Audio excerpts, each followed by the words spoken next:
نعرے رسالت، نعرے تکبیر، نعرے رسالت۔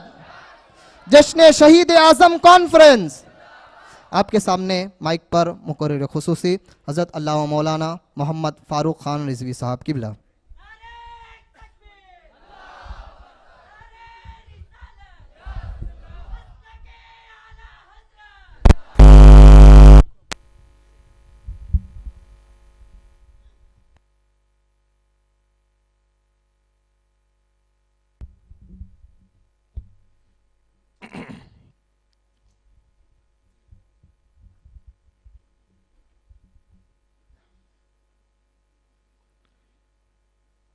اعوذ باللہ من الشیطان الرجیم، بسم اللہ الرحمن الرحیم۔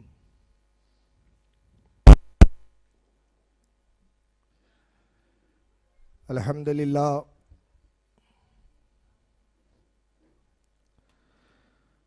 الحمدللہ رب العالمین والعاقبۃ للمتقین، والصلاة والسلام علی سید الانبیاء والمرسلین، وعلی آلہ واصحابہ واہل بیتہ وذریاتہ اجمعین۔ قال اللہ تبارک و تعالی فی القرآن المجید والفرقان الحمید، قل لا اسألکم علیہ اجرا الا المودۃ فی القربى۔ صدق اللہ العظیم، صدق صادق المصدوق، علیہ صلاۃ و تسلیم۔ ان اللہ و ملائکتہ یصلون علی النبی یا ایہا الذین آمنوا صلوا علیہ وسلموا تسلیما۔ اللہم صلی علی سیدنا مولانا شفیعنا و حبیبنا و طبیبنا و نبینا و مولانا محمد و علی آلہ و اصحابہ و اہل بیتہ و ذریاتہ و بارک وسلم۔ صلاۃ و سلام علیک یا رسول اللہ صلی اللہ تعالی علیہ وسلم۔ آواز بڑھائیے، آواز بہت کم ہے۔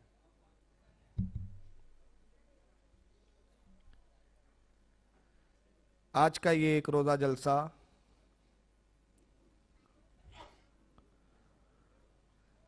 جو شہید اعظم کانفرنس کے نام سے منعقد کیا گیا ہے،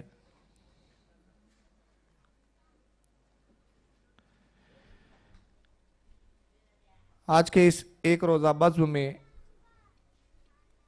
آپ اور ہم یہاں شامل ہیں۔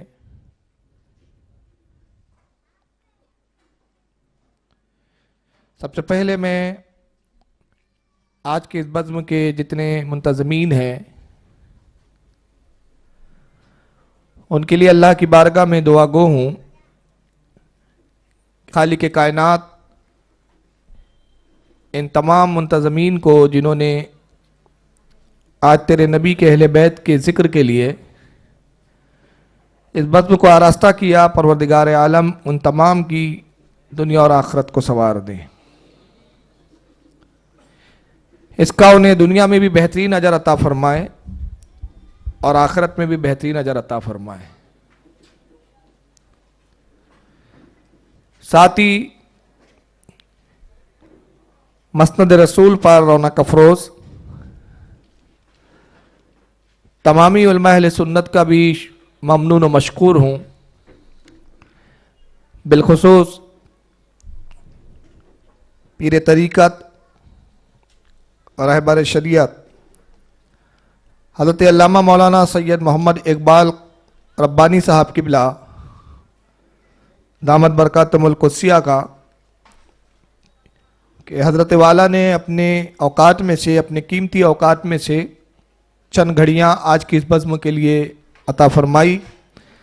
اللہ تعالی حضرت کا سایہ ہم پر دراز فرمائے اور حضرت کی فیض و برکات سے ہم سب کو مالا مال کرے۔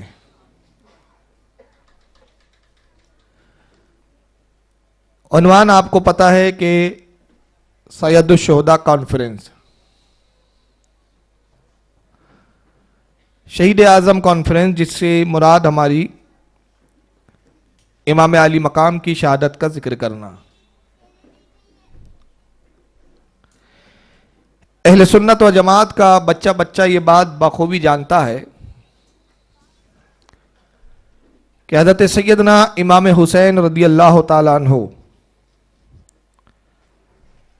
نبی پاک صلی اللہ تعالی علیہ وسلم کے سب سے چہیتے نواسے ہیں. حضرت فاطمہ کے صاحبزادے ہیں, حضرت علی کے لخت جگر ہے.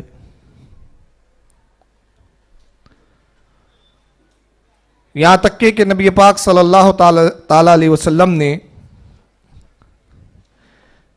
امام حسین سے محبت فرمائی, اور ایسی محبت فرمائی کہ جس کی مثال زمانہ پیش نہیں کر سکتا. نبی پاک صلی اللہ علیہ وسلم نے ارشاد فرمایا کہ لوگوں تمہارا نسب باپ سے چلتا ہے, لیکن میرا نسب میرے بیٹے حسن و حسین سے چلے گا. یہ خصوصیت صرف رسول اللہ کے لیے مخصوص ہے کہ آپ کا نسب بیٹی سے چلا, اور امام حسن اور امام حسین کی جتنی اولادیں ہیں ہوئی قیامت تک آئیں گی, سب سادات کہلاتے ہیں, سید کہلاتے ہیں, سبھی نبی پاک صلی اللہ علیہ وسلم کے خاندان کے افراد کہلاتے ہیں. رسول اللہ صلی اللہ تعالی وسلم کے علاوہ یہ خصوصیت کسی کو حاصل نہیں, نہ کسی نبی کو, نہ کسی صحابی کو, نہ کسی ولی کو, نہ کسی عام انسان کو, کہ اس کا نسب ماں کی طرف منسوب کیا گیا ہو یا بیٹی کی جانب سے منسوب کیا گیا ہو. اللہ کے نبی نے اپنی بیٹی کی اولادوں کو اہل بیت فرمایا. عموماً یہ ہوتا ہے کہ جب لڑکی کی شادی ہو جاتی ہے تو وہ دوسرے خاندان کی فرد بن جاتی ہے, مگر نبی پاک صلی اللہ علیہ وسلم نے یہ اعجاز بخشا کہ حضرت فاطمہ کا نکاح ہوا, لیکن نبی پاک نے فرمایا کہ فاطمہ میرے اہل میں سے ہے, حتیٰ کہ علی بھی میرے اہل میں سے ہے. داماد کو بھی خاندان میں شمار کیا, بیٹی کو بھی خاندان میں ہی شمار کیا, اپنا اہل فرمایا, اپنے اہل بیت فرمایا. اور قرآن عظیم میں رب تبارک و تعالیٰ نے ان کے ساتھ اچھا سلوک کرنے اور ان سے محبت کرنے کا ہمیں حکم دیا. اللہ کے نبی صلی اللہ علیہ وسلم پوری زندگی موقع بہ موقع کہ تلقین کرتے رہے امت کو کہ میرے اہل بیت کے ساتھ اچھا سلوک رکھو, ان کی تعظیم کرو, عزت کرو, ان کا احترام کرو, اور ان کے ساتھ بہتر سے بہتر سلوک کرنے کی کوشش کرو. اور اس سے بھی آگاہ کرتے رہے کہ دیکھو اگر میرے اہل بیت کے ساتھ تم نے اچھا نہیں کیا تو آخرت میں اس کا بدلہ تمہارے لیے بہت ہی بھیانک اور خطرناک ہوگا, اور اگر اہل بیت سے تم نے محبت کی تو اس کا انعام و اکرام جنت ہے. یہاں تک کہ قرآن عظیم میں بھی اللہ رب العزت نے اہل بیت کی تعظیم کا ہمیں حکم دیا, اور صرف حکم نہیں دیا بلکہ تمام امت پر واجب کر دیا گیا, فرض کر دیا گیا کہ اہل بیت سے وہ محبت رکھے. چنانچہ قرآن عظیم میں سورہ شورا کے اندر جس کی آیت نمبر 23 ہے, اللہ نے اپنے حبیب کے ذریعے حکم دیا امت کو کہ فرمایا قُلْ لَا أَسْأَلُكُمْ عَلَيْهِ أَجْرًا إِلَّا الْمَوَدَّةَ فِي الْقُرْبَى. کہا کہ نبی آپ اپنے ماننے والے اپنے امتیوں سے فرما دیجئے, آپ کہہ دیجئے کہ اے لوگو, میں نے جو تم پر تبلیغ کی ہے, میں نے جو تم پر احسان عظیم کیا کہ تمہیں دین اسلام سے فیضیاب کیا, تم جہنم کی طرف جا رہے تھے, میں نے جہنم سے موڑ کر تمہیں جنت کی طرف گامزن کر دیا. تم گمراہیت کے اندھیروں میں غرق تھے, میں نے تمہیں ہدایت اور روشنی دی. تمہارا عالم یہ تھا کہ تم 365 معبودوں کو پوجتے تھے, تم نے اپنی طبیعتوں سے لکڑے کے, پتھر کے, لوہے کے اور مٹی کے معبود تراش لیے تھے. اپنے مرضی کے مطابق تم انہیں پوجتے, جس طرح چاہتے ان کی پرستش کرتے تھے. لیکن میں نے تمہیں ان 365 باطلانہ معبود سے بے نیاز کر کے ایک معبود حقیقی کے سامنے جھکنے کا اور سجدہ ریز ہونے کا سلیقہ اور ڈھنگ عطا کیا.